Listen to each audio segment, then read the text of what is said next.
அனைவருக்கும் அன்பு வணக்கம் நண்பர்களை. இன்றைக்கு டைட்டில் மேட்டருக்கு போறதுக்கு முன்னாடி முக்கியமான 2 விஷயத்தை பார்த்துடலாம் அப்படின்னு.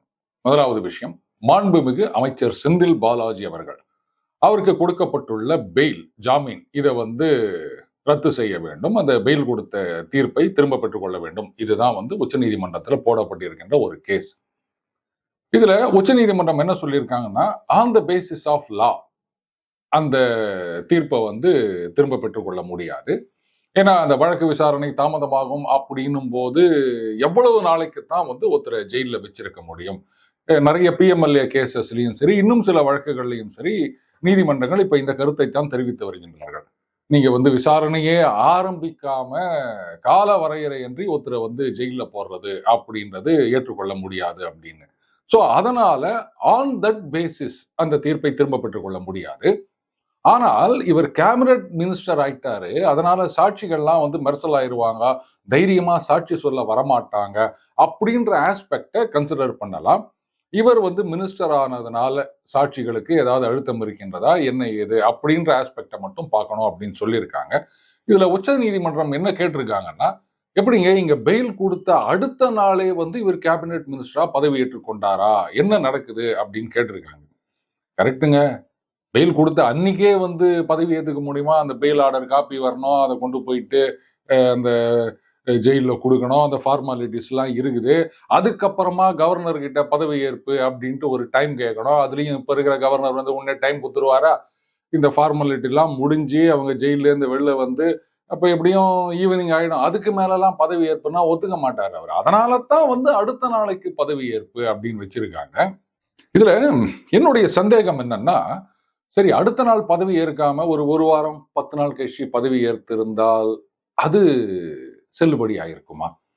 ஏன்னா இந்த தீர்ப்புல பெயில் கொடுக்கும் பொழுது அரவிந்த் கெஜ்ரிவாலுக்கு பெயில் கொடுக்கும்போது சொன்னாங்க, இந்த மாதிரி நீங்க ஆபீஸ் போகக்கூடாது, ஃபைல்ல கையெழுத்து போடக்கூடாது அப்படின்ற சில கண்டிஷன்ஸ் எல்லாம் கொடுத்திருந்தாங்க. ஆனா செந்தில் பாலாஜி அவர்களுக்கு பெயில் கொடுக்கும்போது இந்த மாதிரி எந்த கண்டிஷனும் கிடையாது. ஏன்னா அப்ப அவர் மந்திரியாக இல்லை, அரவிந்த் கெஜ்ரிவால் சிஎம்மா இருந்தாரு. அந்த ஒரு வித்தியாசம் இருந்தாலுமே இவர் பதவி ஏற்றுக் கொள்வதற்கு எந்தவித தடையும் இருக்கிறதா எனக்கு தெரியலங்க இந்த தீர்ப்பை பொறுத்த வரைக்கும். இப்போ நிறைய வழக்குகள் ஆன்கோயிங் கேசஸ் இருக்கு, அதனால ஒருத்தர் பதவி ஏற்றுக் கொள்ளக்கூடாது அப்படின்னு சட்டத்துல எங்கேயும் ப்ரொவிஷன் கிடையாது இல்லையா? ஜெயில இருந்துக்கினே ஒருத்தர் சிஎம்மா இருந்தாருங்க நம்ம அண்ணன் அரவிந்த் கெஜ்ரிவால். ஆனா அவருடைய டெப்டி சிஎம் மட்டும் ஜெயிலுக்கு போன உடனே பதவியை ராஜினாமா பண்ணிட்டாரு.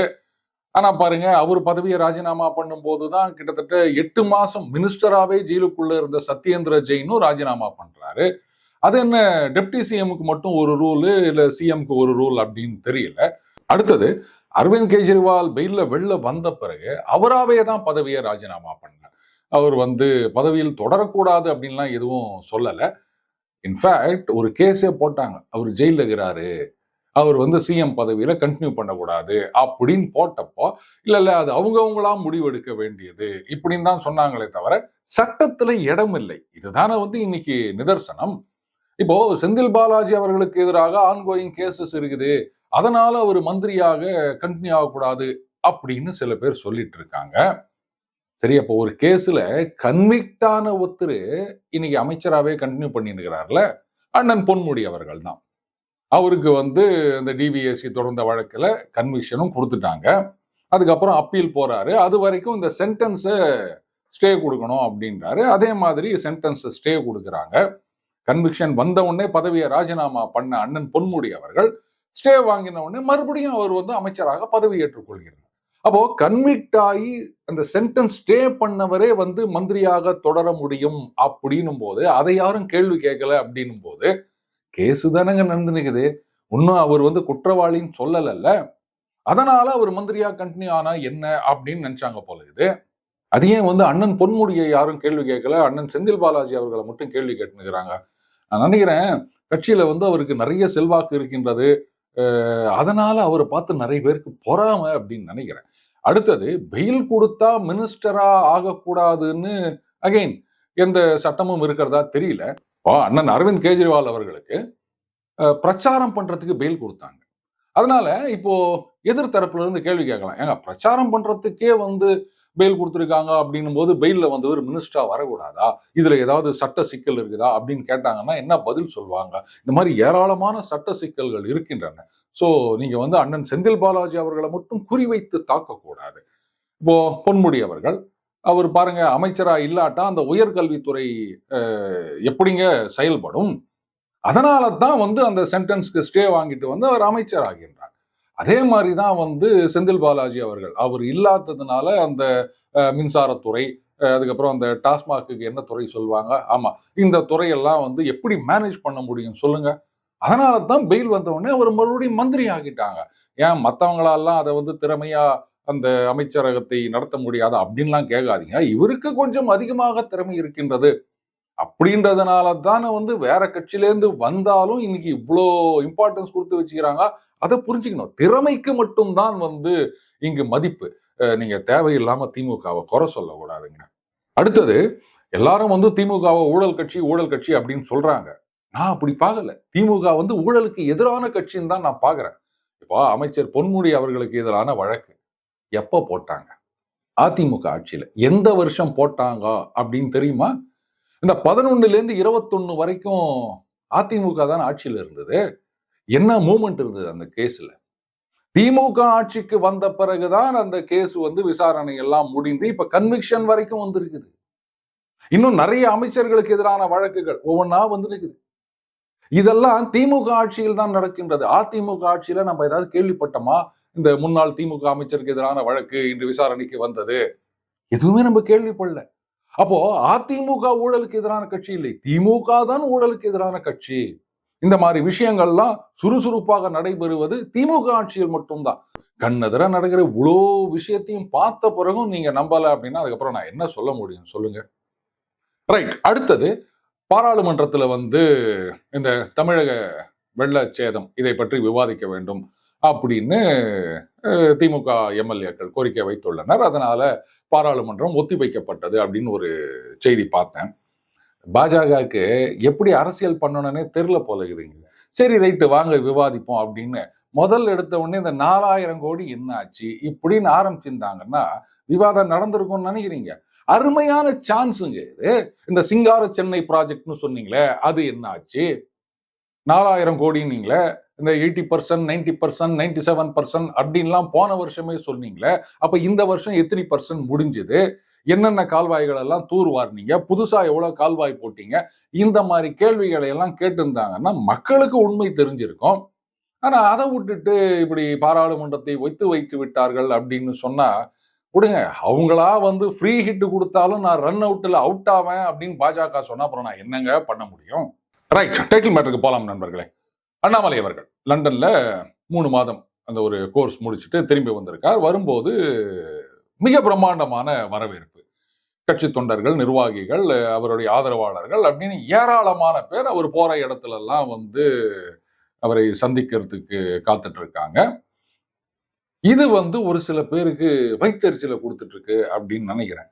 அதாவது பொதுவில் என்ன சொல்றாங்கன்னா, ஏங்க அவர் என்ன சண்டைக்கா போயிட்டு வந்தாரு, இவ்வளவு பெரிய வரவேற்பு கொடுக்குறீங்களே, இதெல்லாம் வந்து ஒரு ஹீரோவை ஜோக்கர் ஆக்கிற மாதிரி இது அப்படின்னு ஆரம்பிச்சு இந்த தனி மனித வழிபாடு, துதிபாடுதல் இதெல்லாம் கட்சியை வளகாது, களத்துல இறங்கி வேலை செய்யணும் இப்படின்னு நிறைய பேர் அட்வைஸ் கொடுக்க ஆரம்பிச்சிட்டாங்க. ஆனா நான் ஒரே ஒரு கேள்வி கேட்கிறேன். இன்றைக்கு வந்து ஒரு தலைவர், சரி இவர் வந்து லண்டன்ல போய் படிச்சுட்டு வராருங்க. சாதாரணமா எந்த மாநிலம் ஒண்ணா எடுத்துக்காங்க, ஒரு கட்சி தலைவரோ இல்ல கட்சி தலைவரது பையனோ இல்ல வந்து அமைச்சர்களோ ஒரு மாவட்டத்துக்கு இல்ல ஒரு ஊருக்கு ஏதோ ஒரு விழால கலந்துக்க வரார், ஆர் ஈவன் ஒரு கட்சி கூட்டத்துல கலந்துக்க வராருன்னு கூட வச்சுக்காங்க. அதுக்கு எவ்வளவு விளம்பரங்கள் நம்ம பார்க்கிறோம், எவ்வளவு கட் அவுட், பிளெக்ஸ் அதெல்லாம் வைக்கவானா அப்படின்னு சொல்லியுமே வந்து ஏராளமான அந்த பதாகைகள் இதெல்லாம் வைக்கிறத நம்ம பார்க்கிறோம். அப்ப அவங்க எல்லாம் என்ன சண்டையில கலந்துக்க போறாங்களா? கட்சி கூட்டத்துக்கு வரத்துக்கு இவ்வளவு விளம்பரம், அதுக்கும் அந்த பிறந்த நாள் அப்படின்னா கேட்கவே வேணாம். எல்லா பத்திரிகைகளுக்கும் ரொம்பவே சந்தோஷமா இருக்கும், நிறைய விளம்பரங்கள் வரும் அப்படின்னு. அதுலயும் எதிர்கருத்துடைய பத்திரிகைகள் அப்படின்னா கூட அந்த விளம்பரம் கொடுக்குறாங்க, ஏன்னா அவங்களையும் போய் சேரணும் அப்படின்னு சொல்லிட்டு. அப்ப எல்லாருமே சந்தோஷமாக இருக்கின்ற ஒரு நிகழ்வு இது. அப்போ மற்ற கட்சிகள் எல்லாம் இந்த மாதிரி பண்ணும்போது பாஜக மட்டும் ஏன் அதை செய்யக்கூடாது அப்படின்னு நினைக்கிறீங்க? கேட்டா உடனே சொல்லுவாங்க, இதை பாருங்க நாங்கள்லாம் வந்து கொள்கை அடிப்படையில் நாங்க வந்து அரசியல் தூய்மையாக நேர்மையாக இருக்க வேண்டும், சித்தாந்த ரீதி, இந்த சித்தாந்தம் புடலங்காயெல்லாம் தூக்கி குப்பை தொட்டியில போடுங்க, இந்த மண்ணுல இப்படித்தான் ஆடணும் அப்படின்னா அப்படித்தான் நீங்களும் ஆடணும். அதை விட்டுட்டு எங்களுக்குன்னு தனியா ஒரு சித்தாந்தம் இருக்குது, நாங்க இப்படித்தான் ஆடுவோம் அப்படின்னு சொன்னா லீக் மேட்ச்ல கூட ஜெயிக்க முடியாது. அப்படியே இங்க பாட்டம்ல உட்காந்துக்கின்னு கடைசி வரைக்கும் வேடிக்கை பார்த்துட்டு போக வேண்டியதுதான். இப்ப என்ன குடிமொழிக்கு போச்சு இந்த மாதிரி விளம்பரம் கொடுக்கறதுனால? சொல்ல போனா இது வந்து விசிபிலிட்டி. பாஜக இருக்க பிரச்சனை என்னன்னு சொல்லவா? அதாவது படித்தவர்கள்லாம் அரசியலுக்கு வர வேண்டும் அப்படின்னு நிறைய பேர் சொல்ல கேட்டிருப்போம். இது வந்து படிச்சவங்கள விட குறைவாக படித்தவர்கள், படிக்காதவர்கள் அவங்க தான் இதை அடிக்கடி சொல்லுவாங்க. சரி, அப்போ இதை நம்பி படிச்சவங்க எல்லாம் அரசியலுக்கு வந்தா அவங்களுக்கு உடனே போஸ்ட் கிடைக்குமா? இல்ல மந்திரி பதவி கூட வேணாம், கட்சியில போஸ்ட் கிடைக்குமா அப்படின்னா அதெல்லாம் எப்படிங்க கொடுக்க முடியும்? ஏன்னா கட்சி அப்படின்னா உழைப்பவர்களுக்குத்தான் பதவி. இதுதான் வந்து ஒரு சில கட்சிகள்ல நம்ம பார்க்கின்ற ஒரு விஷயம். பாஜக அதற்கு ஒரு உதாரணம். அதிமுகவும் சொல்லுவேன். அங்க வந்து கட்சியில பணியாற்றுபவர்களுக்கு நல்ல ரெகக்னிஷன் இருக்கின்றது. அது எம்ஜிஆர் அவர்கள் காலத்திலும் சரி, ஜெயலலிதா அவர்கள் காலத்திலும் சரி, எடப்பாடியார் அவர்கள் சொல்வார், நான் வந்து கட்சியில அடிமட்டத்திலிருந்து மேலே வந்தவன் அப்படின்னு. அது ஏற்றுக்கொள்ளக்கூடிய ஒரு விஷயம் தான். அதே மாதிரி பாஜகல பாத்தீங்கன்னா நரேந்திர மோடி அவர்கள், அவர் குஜராத் சிஎம் ஆவறதுக்கு முன்னாடி நான் எம்எல்ஏவா இருந்தாரா, இல்ல பஞ்சாயத்து சேர்மனா இருந்தாரா, எம்பியா இருந்தாரா, மினிஸ்டரா இருந்தாரா, அவர் என்னவா இருந்தார் யாருக்காவது தெரியுமா? களப்பணி செஞ்சுட்டு இருந்தார் அவரு. ஒரு ஆர்எஸ்எஸ் தொண்டரா நாடு முழுக்க சுற்றி மக்களோடு நேருக்கு நேராக பழகி அவங்களோட பல்ஸ தெரிஞ்சு வச்சிருந்தார்.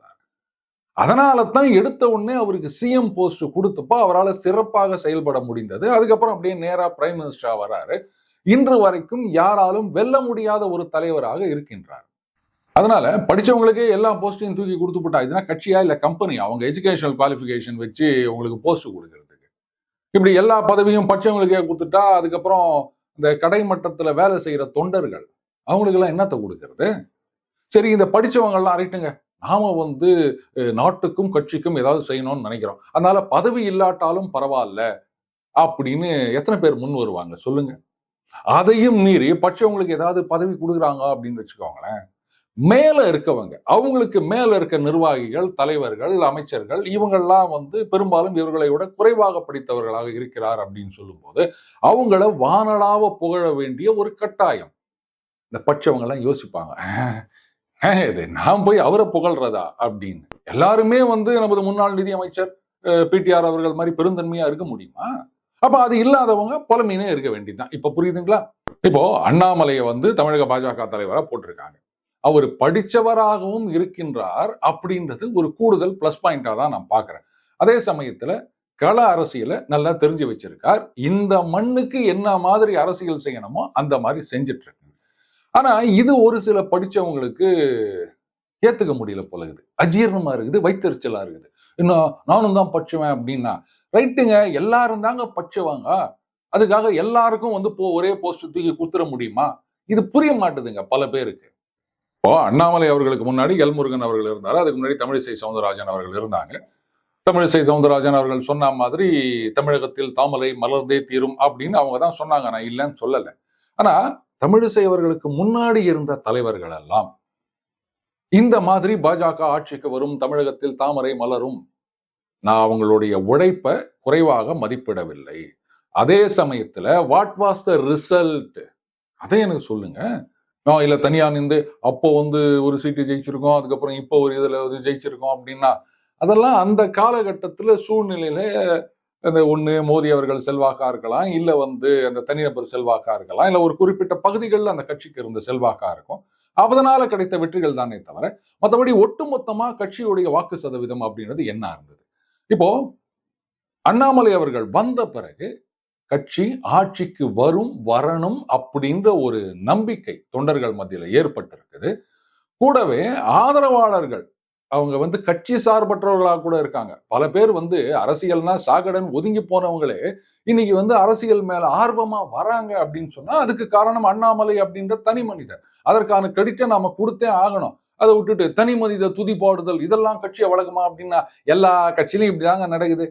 இப்ப காங்கிரஸ் கட்சிக்கு இன்னைக்கு தலைவர் யாருங்க? கட்சியுடைய தலைவர் மல்லிகார்ஜுன கர்கே. ஆனா எல்லாரும் உட்காந்து என்ன பண்ணிட்டு இருக்கிறாங்க? ராகுல் காந்தி தானே துதி பாடின்னு இருக்கிறாங்க. அப்ப அது என்ன சொல்லுவீங்க? இல்ல காங்கிரஸ் தோத்து போயிடுச்சு அப்படின்னா. சரி, அப்போ திமுக எடுத்துக்கங்க, அதிமுக எடுத்துக்கங்க, இந்த ஆந்திரால எடுத்துக்கங்க, தெலுங்கானால எடுத்துக்கங்க, எல்லாத்துலயும் அப்படித்தானே இருக்குது. இவ்வளவு எங்க அமெரிக்காலே இப்படிதாங்க. ட்ரம்ப் அவ்வளவுதான், முடிஞ்சு போச்சு. அவருக்காக வந்த ஓட்டு தான் அது. இன்னைக்கு இந்த தனி மனித துதிப்பாடுதல் இதெல்லாம் கட்சியை வளர்க்காது அப்படின்னு சொல்றவங்க தனி மனித துதிப்பாடலுக்கு எதிரானவர்கள் இல்லை, அண்ணாமலை என்ற அந்த இண்டிவிஜுவலுக்கு எதிரானவர்கள். அதனால இந்த மாதிரி ஒரு கருத்தை சொல்லி நிற்கிறாங்க. ஏன் மோடி அவர்களை புகழ்ந்து தானே இங்க எல்லா பிரச்சாரமுமே நடந்தது, இன்னமும் நடந்து கொண்டு இருக்கின்றது. அப்ப அதுக்கு என்ன பேர் சொல்லுவாங்க? அதெல்லாம் ஒண்ணுமே சொல்லல. அதான் மோடியை பிடிக்கும், அண்ணாமலையை பிடிக்காது. அதனால இங்க வந்து நாங்க தனி மனித துதின்னு சொல்லுவோம். அந்த இடத்துல நாங்க வாயே திறக்க மாட்டோம். இப்ப புரியுதுங்களா வித்தியாசம்? இதுக்கு மேல கிளீனா யாராலும் எக்ஸ்பிளைன் பண்ண முடியாதுங்க. நேற்றைக்கு அண்ணாமலை அவர்கள் அந்த மீட்டிங்ல பேசும்போது ரொம்ப அருமையா கருத்துக்களை பகிர்ந்து கொண்டார். இந்த தாவேகா கட்சியை பத்தி சொல்லும் போதும் சரி, அண்ணன் பிடிஆர் அவர்களை பத்தி சொல்லும் போதும் சரி, ரொம்ப நாசூக்கா, அதே சமயத்துல இந்த வாழைப்பழத்துல ஊசி ஏத்துற மாதிரி சொல்லிட்டு போயிட்டாருங்க அவரு. ஆனா இது மட்டுமே போதுமா அப்படின்னா, இது நான் எப்படி பாக்குறேன்னா, மௌனராகம் படம் பாத்தீங்களா? அதுல வந்து இனிஷியலா அந்த ரேவதி அந்த மழையில பாட்டு பாடுறது அதெல்லாம் அப்படி ஒரு ஜோஷா போயிட்டு இருக்குங்க. அதுக்கப்புறம் அந்த கல்யாண பேச்சு ஆரம்பிச்ச உடனே அப்படியே டக்குன்னு கீழே விழுந்துரும். என்னதான் மோகன் வந்து சிறப்பா நடிச்சிருந்தாலும் ஒரு மாதிரி தான் போயிட்டு இருக்கும். அதுக்கப்புறம் அந்த பிளாஷ்பேக் சீன் வருது பாருங்க, கார்த்திக் வருவாரு, அப்ப வந்து மறுபடியும் அந்த ஜோஷ் வந்துரும். அப்போ அந்த மாதிரி இந்த ஒரு பிரேக் இது அரசியலுக்கு நல்லது அப்படின்னு நான் நினைக்கிறேன். இந்த கான்ட்ராஸ்ட் தெரியுது இல்ல, அண்ணாமலை இருந்தால் எப்படி, அண்ணாமலை இல்லாட்டா எப்படி அப்படின்னு. சோ அத மக்கள் அதை வந்து புரிஞ்சிட்டு இருப்பாங்க. எதிர்ப்பாளர்கள் ஒன்னா அதை புரிஞ்சுக்கிறதுக்கு மறுக்கலாம். சோ அந்த பிரேக்குக்கு அப்புறம் வந்தது அப்படின்றது வந்து ஒரு பிளஸ்ஸா தான் நான் பாக்குறேன். ஆனா அந்த வந்ததை மட்டும் பிளஸ் அப்படின்னு நினைச்சிட்டு அதோட இருந்துடக்கூடாது. இந்த மீதி இருக்கின்றது கிட்டத்தட்ட ஒரு 1.5 வருஷ காலகட்டமா இதுல வந்து கடுமையாக இறங்கி வேலை செய்ய வேண்டும். முதல்ல இந்த வாக்காளர் பட்டியல் அநேகமா ஜனவரியில பப்ளிஷ் பண்ணுவாங்கன்னு நினைக்கிறேன். அதை எடுத்துக்கின்னு வேலையில இறங்கணும். அது ஏகப்பட்ட அரசியல் இருக்கவங்களுக்கு தெரியும், நம்ம சொல்ல வேண்டிய அவசியம் கிடையாது. அண்டு மக்கள் பிரச்சனைகளுக்கு இறங்கி போராட வேண்டும். நேற்றுக்கு பாருங்க, அந்த ஒரு ஹாஸ்பிட்டல்ல அந்த ஒரு சின்ன பெண் அவங்களுக்கு சிடி ஸ்கேன் எடுக்கணும் அப்படின்னு வந்தா, அவர் நான் மீட்டிங்ல இருக்கேங்க, நீங்க டாக்டர் போய் பாருங்க அப்படின்னு ரொம்பவே எகத்தாளமா பேசியிருக்காரு. ஆனா காங்கிரஸ் கட்சி எனக்கு ரொம்பவே ஆச்சரியமா இருந்தது. காங்கிரஸ் கட்சியில போயிட்டு பேசுறாங்க, என்ன நீங்க இது மாதிரிலாம் பண்றீங்க, ஒரு சர்வீஸ் செக்டார்ல இருக்கீங்க, இது மாதிரி பேசுனீங்கன்னா அப்போ உங்களுக்கு வேலை செய்ய இஷ்டம் இல்லைன்னா ரிசைன் பண்ணிட்டு போங்க, இல்ல விஆர்எஸ் கொடுத்துட்டு போங்க, நாங்க ரெக்கமெண்ட் பண்றோம் அப்படின்னு காங்கிரஸ் கட்சி கோதால இறங்கி இருக்காங்க. ஆச்சரியமா இருக்கு. இந்த மாதிரி மக்கள் பிரச்சனைகளுக்கு இறங்கி குரல் கொடுக்க வேண்டும். அதே சமயத்துல மக்களுக்கு மத்திய அரசாங்கத்தின் திட்டங்கள் இதெல்லாம் வந்து நேர எடுத்து செல்ல வேண்டும். அவங்க உங்க வீட்டு கதவை தட்டி, சார் இந்த இன்சூரன்ஸ் ஸ்கீம் இதில் எப்படி சேர்றது, இந்த முத்ரா ஸ்கீமு அதை வந்து எப்படி அவைல் பண்றது, அவங்க கேட்கணும்லாம் எதிர்பார்க்காதீங்க. ஏன்னா பல ஏரியாக்கள்ல வந்து பாஜக நிர்வாகிகள் யாரு அப்படின்றதே நமக்கு தெரிய மாட்டுதுங்க. நீங்க அவங்கள தேடி போங்க. ஒரு டீ கடையில டீ சாப்பிடும் போது, இல்ல ஒரு காய்கறிகள்ல அந்த ரோடுகள்ல காய்கறி வாங்கும்போது அவங்களோட பேச்சு கொடுங்க. என்னப்பா கடன் வாங்கி வியாபாரம் பண்ணிருக்கிறியா, அது லோன் வாங்கலாமே, எதுக்கு கஷ்டப்படுறீங்க அப்படின்னு ப்ரோ ஆக்டிவா போங்க. இந்த மாதிரி எல்லாம் பண்ணீங்கன்னா, இப்போ 2026 பாஜக ஆட்சிக்கு வர முடியுமா அப்படின்னா வாய்ப்புகள் இல்லாமல் இல்லை அப்படின்னு தான் நான் சொல்லுவேன், ஜெயலலிதா அவர்கள் மாதிரி. ஏன்னா இப்ப பாருங்க, திமுக, அதிமுக, பாஜக, தாவேகா, அதுக்கப்புறம் சீமான், இதைத்தான் நான் 4.5 முனை போட்டின்னு சொன்னேன். ஏன்னா அண்ணன் சீமான் அவர்கள் கலகலத்து போயிட்டு அவருடைய வாக்குல பாதிக்கு மேல அண்ணன் விஜய் அவர்கள் பக்கம் போயிட போதுங்க. அப்போ ஓட்டுகள், அதாவது ஆட்சிக்கு எதிரான ஓட்டுகள் ஸ்பிளிட் ஆகும் போது திமுக கூட்டணி இன்டாக்டாக இருக்கும் பட்சத்தில் அவங்க தான் ஆட்சிக்கு வருவாங்க அப்படின்னு சொன்னா, இல்ல 89 தேர்தலையும் நம்ம கொஞ்சம் மனசுல வச்சுக்கணும். அதுக்குதான் நான் சொன்னேன், இந்த 1.5 வருடம் களத்துல இறங்கி கடுமையாக உழைத்தால் ஒரு வாய்ப்பு இருக்கின்றது. அதை நான் இல்லைன்னு சொல்ல மாட்டேன். ஈவன் அதர்வைஸ் 2வது இடத்துக்கு வந்தாலே போதும். அதுக்கப்புறம் வந்து அல்டிமேட்டா 31 ஆட்சி தான். அதை யாராலும் மறுக்க முடியாது. ஆனா இறங்கி வேலை செய்யணும். அண்டு வேலை செய்யறவங்கள அப்படி முதுகுல இருந்து குத்துறா மாதிரி, இதெல்லாம் சரிப்பட்டு வராது, நீங்க என்ன வந்து அண்ணாமலை வாழ்கன்னு சொல்லி வேலை செய்யறீங்க அப்படின்னா, அப்படிதாங்க செய்வாங்க, அப்படிதான் செய்யணும். இதுதான் அரசியல். இஷ்டம் இருந்தா ஏத்துக்கங்க, இல்லையா அப்படி புலம்புறத புலம்பினே இருங்க. அதை யாரும் தடுக்க முடியாது. மீண்டும் அடுத்த ஒரு சந்திப்போம். வணக்கம்.